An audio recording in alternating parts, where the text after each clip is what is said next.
En este video aprenderás todo lo que necesitas saber para realizar el cálculo de conductores eléctricos de acuerdo a la NTC 2050 del 2020, la cual a su vez se basa en el NEC.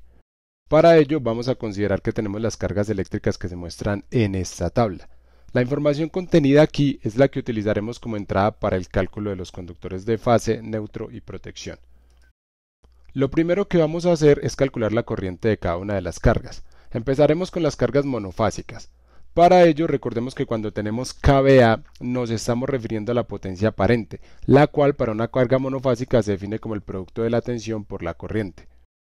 Si estuviéramos hablando de kilovatios de kW, pues estaríamos en los dominios de la potencia activa, la cual se define de acuerdo a esta otra ecuación. Vamos a despejar la corriente de acá, lo que nos queda potencia aparente sobre tensión igual a la corriente. Es decir que la corriente en amperios va a ser igual a esta celda multiplicada por 1000, porque está en kiloVAs y dividida por la tensión. Lo hacemos para esta carga, para esta y para esta. ¿Por qué no lo hacemos para el motor de 5 HP? Porque de acuerdo a la NTC 2050, estas cargas se deben calcular basados en el artículo 430. Por ejemplo, en el artículo 220.14c podemos ver que dice que las salidas para cargas de motores se deben calcular de acuerdo con los requisitos de las secciones 430.22, 430.24 y 440.6. Como es un motor monofásico, iremos al artículo 430 y buscaremos la tabla de motores monofásicos, la 430.248, de la cual seleccionaremos la potencia de 5 HP, el nivel de tensión de 208 voltios y seleccionamos la corriente, 30,8 amperios. Se puede calcular la potencia del motor teniendo en cuenta que cada HP es igual a 746 vatios, y entonces como la potencia es igual al producto de la tensión por la corriente, pues divido estos 746 vatios sobre la tensión y ya tengo la corriente. No recomiendo hacerlo de esta manera. ¿Por qué? Porque los 5 HP son la potencia mecánica, la que se desarrolla en el eje del motor, y no incluye las pérdidas por fricción, por calentamiento, etc. De hecho, si multiplicamos 30,8 amperios por 208 voltios por el factor de potencia 0,9 nos da 5.765,76 vatios. Mientras que si multiplicamos 746 vatios por 5 HP nos da 3.730 vatios. Por lo que al dimensionar nuestro conductor eléctrico con esta potencia estaríamos seleccionando uno muy pequeño en relación con el que realmente necesitamos. Ahora vamos a calcular la corriente de las cargas trifásicas. La corriente para las cargas con kW la calcularemos con esta ecuación, que es la de potencia activa, mientras que para las cargas que estén en kVA lo haremos con esta, que es la ecuación de potencia aparente. La corriente de los motores la seleccionaremos de la tabla 430.250 de la NTC 2020. Para este ejemplo en particular consideramos un motor de inducción de rotor devanado. Seleccionamos la potencia, 7.5 HP, el nivel de tensión, 460 voltios, por lo que la corriente nos da 11 amperios.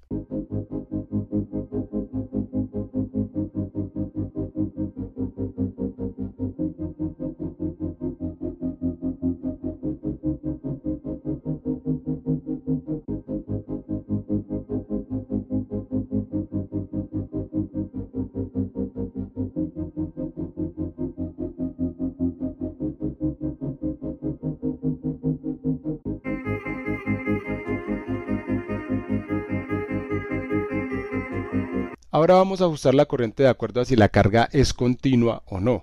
De acuerdo al artículo 210.19a1, vamos a multiplicar las cargas continuas por el 125% de la corriente nominal.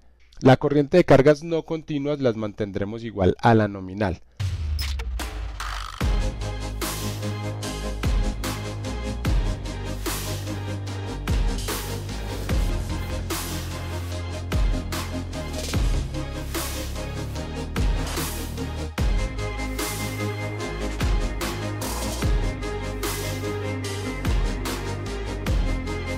Con esta corriente nos vamos a ir a la tabla 310.15b16, esta de acá. Recordemos que en esta parte tenemos los conductores de cobre y acá los de aluminio o aluminio recubierto de cobre. Todos nuestros conductores los seleccionaremos de cobre, por lo cual trabajaremos con esta parte de la tabla. 60, 75 y 90 grados son las temperaturas del aislamiento de los conductores. En esta parte de acá se encuentran los valores de corriente para cada una de las temperaturas de aislamiento de los conductores de cobre. Es decir que si por ejemplo queremos un conductor con aislamiento a 90 grados, tendremos que pararnos en esta columna y comparar el valor de corriente de la carga continua o no continua con estos valores.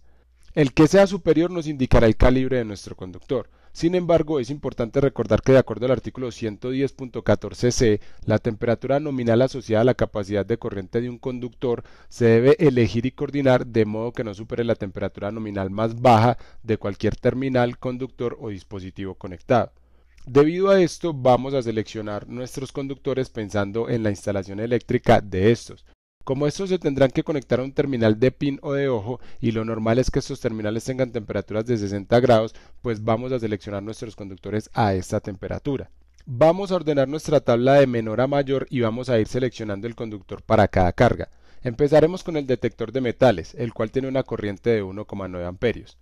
Vamos a la tabla 310.15b16 de la NTC 2050-2020. Nos ubicamos en la columna de 60 grados y buscamos un conductor que tenga una corriente superior a la de nuestra carga. Con un 14AWG estaríamos bien.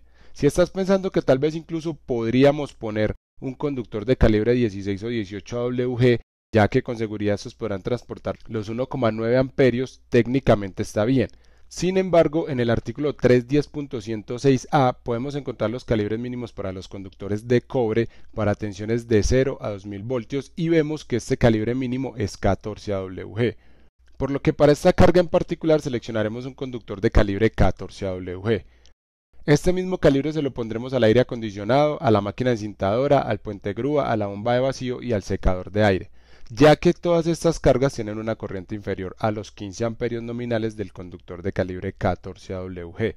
Para la mesa de corte, el panel de secador, la diamantadora, el transportador de cangilones y el vibrador de alimentación, seleccionaremos un conductor de fase de calibre 10AWG. Para la lavadora y la bomba de circulación, un 8AWG. Para el compresor, un conductor de fase 1AWG. En mi experiencia, este conductor normalmente no está en stock en el comercio. Aunque puede aparecer en los catálogos de los proveedores, normalmente te lo fabrican si es una cantidad superior a 1000 metros. Realizando una búsqueda sencilla en Google, podrás ver que no es fácil encontrar quién lo suministre. Por lo que pasaremos al siguiente calibre, un 0AWG. Finalmente seleccionaremos el conductor de fase para el horno, el cual será de calibre 700 MSM. Sin embargo, dado que este calibre tampoco es comercial, pues vamos a proceder a poner dos conductores eléctricos por fase. Es decir que cada conductor de fase tendrá aproximadamente la mitad del área del conductor 700, o sea 354,69 milímetros cuadrados dividido 2, 177,34 milímetros cuadrados. Calibre del conductor 350 MSM. Por lo que la fase de esta carga se compondrá de dos conductores de calibre 350 MSM. Vamos a recordar las condiciones que se deben cumplir para poner conductores en paralelo, las cuales se encuentran en el artículo 310.10h. Primero, es importante tener presente que este artículo permite conductores en paralelo de calibre 1,0 o superior. Segundo, que todos los conductores deben tener la misma polaridad, la misma longitud, el mismo material del conductor, los dos de cobre o los dos de aluminio, más no uno de cobre y otro de aluminio, ser del mismo calibre, en nuestro caso los dos de calibre 350 MSM, tener el mismo tipo de aislamiento y terminar de la misma manera. Los conductores paralelos los instalaremos como lo indica el artículo 366.20 en grupos que consten de no más de un conductor por fase. Esto para evitar desequilibrios de corriente en los mismos conductores en paralelos debido a la reactancia inductiva. Dado que la tabla 310.15b16 es para conductores a temperatura ambiente de 30 grados centígrados y que la temperatura ambiente de nuestros circuitos ramales es superior a estos 30, pues vamos a corregir la capacidad de corriente de nuestros conductores. Para eso lo que vamos a hacer es poner en esta columna la capacidad de corriente de cada calibre.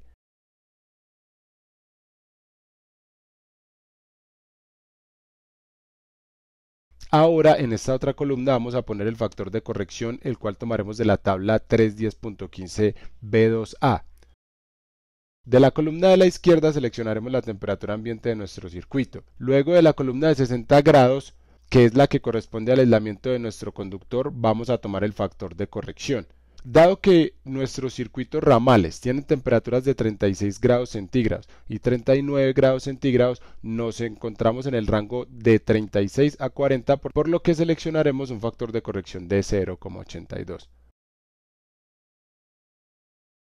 Ahora vamos a asumir que la bomba de vacío y el secador de aire van por una misma canalización. Es decir, tenemos que aplicar factores de ajuste para más de 3 conductores portadores de corriente de acuerdo a la tabla 310.15b3. ¿Cuántos conductores portadores de corriente irán en la misma canalización? Aquí debemos saber que no debemos incluir conductores que estén conectados a equipos pero que no puedan ser energizados simultáneamente. Tampoco aplicaremos estos factores a conductores que estén en canalizaciones que no superen los 0,6 metros. No contaremos el conductor de tierra o de protección como portador de corriente. Los conductores portadores de corriente en la misma canalización son 3 del circuito de la bomba de vacío más 2 del secador de aire, la fase y el neutro, 5 conductores. Nos ubicamos en la parte de la izquierda de la tabla y seleccionamos la cantidad de conductores, 4 a 6, y de la parte derecha seleccionamos un porcentaje de ajuste del 80%. A las demás cargas les pondremos un factor de ajuste del 100%. Calculamos la capacidad de corriente corregida y ajustada en esta columna, multiplicando la capacidad de corriente del conductor por el factor de corrección y por el factor de ajuste. Ahora vamos a comparar esta columna con esta. La capacidad de corriente del conductor debe ser superior a la de la carga. Si no lo es, indica que el calibre seleccionado del conductor no es capaz de transportar la corriente de carga, por lo cual tendremos que seleccionar el calibre inmediatamente siguiente en la tabla 310.15b16. Y si con este calibre tampoco nos da, pues pasamos al siguiente y así sucesivamente hasta que la capacidad de corriente corregida y ajustada del conductor sea superior a la corriente de nuestra carga continua.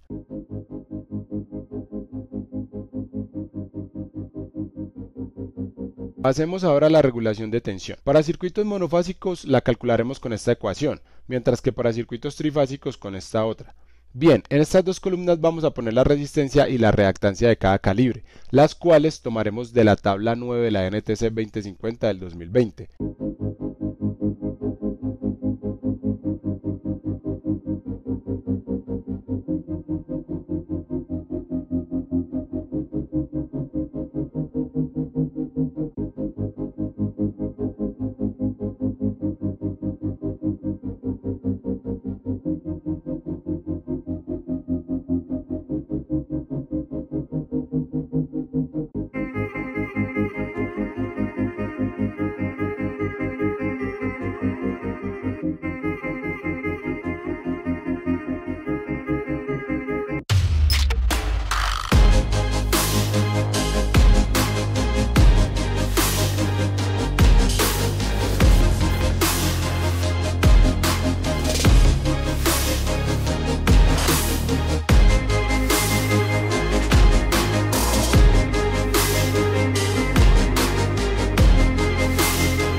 Una vez calculada la caída de tensión, vamos a proceder a calcular la caída de tensión porcentual dividiendo sobre la tensión nominal del circuito.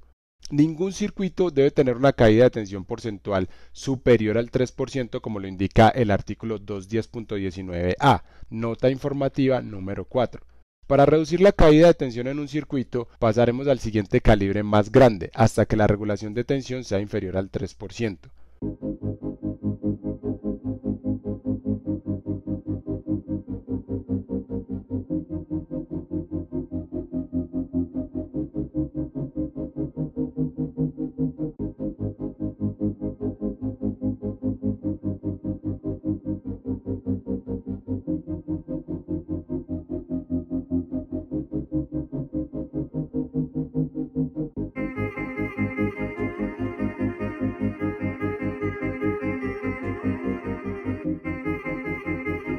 Los calibres finales de los conductores de fase nos quedan así. Ya tenemos nuestro conductor de fase. Ahora vamos a calcular el conductor del neutro para nuestros circuitos monofásicos. Estos los pondremos del mismo calibre de la fase debido a que van a transportar la misma corriente de la fase.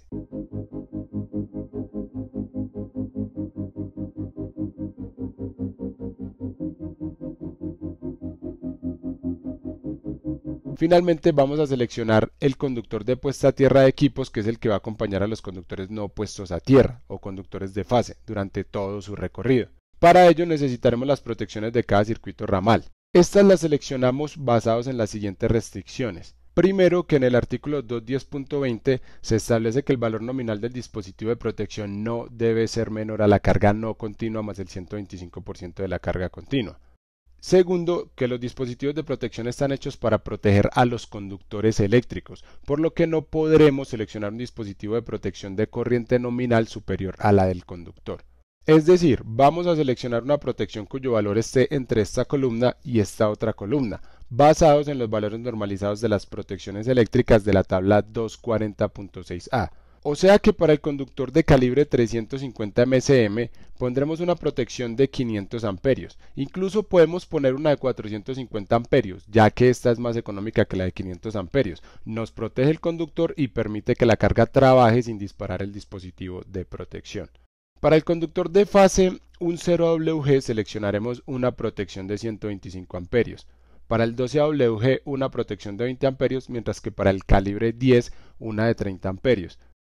El 14WG tendrá una protección de 15 amperios, el 8WG una de 40 amperios y finalmente el 6WG una de 50 amperios. Con estas protecciones dimensionadas podemos seleccionar el calibre de nuestro conductor de puesta a tierra de equipos. En la columna de la izquierda se encuentra el valor nominal de los dispositivos de protección, mientras que en esta se encuentra el calibre del conductor de cobre.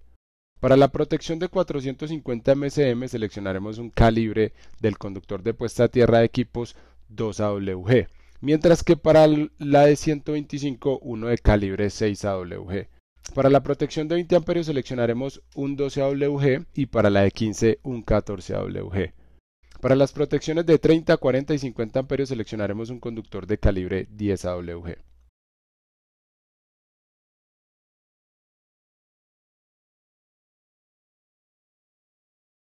Finalmente, el aislamiento de los conductores eléctricos. Ya que nuestros circuitos ramales estarán en interior, seleccionaremos conductores con aislamiento THHN o THWN2, los cuales son apropiados para uso interior bajo condiciones secas y húmedas de acuerdo a la tabla 310.104a de la NTC 2050 del 2020. Con esto damos por finalizado nuestro cálculo de cables o conductores eléctricos. Espero que este video te haya sido útil. Si es así, no olvides dejarme un me gusta y nos vemos en el próximo.